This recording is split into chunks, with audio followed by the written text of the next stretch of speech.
Hello YouTube, it's Chris, and I'm back in my Tesla Model 3 SR Plus, and I just completed my Hansshow professional kit audio upgrade. And some of the feedback was, hey, can you play it and let us know what it sounds like? So anyway, I'm going to try to do that. I don't have any music that's not licensed, I guess, or not licensed, whatever it is. So I'm not sure if YouTube will take this down or not.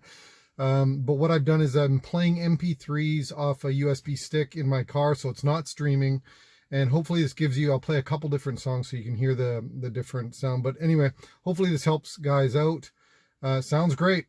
And yeah, it's all put back together. You won't be able to see anything, any sub or anything, because it's behind the panel. Maybe I'll put the with the old video where it actually shows you the sub and amplifier in this video. Okay, anyway, hope that helps. See ya. On a sure thing.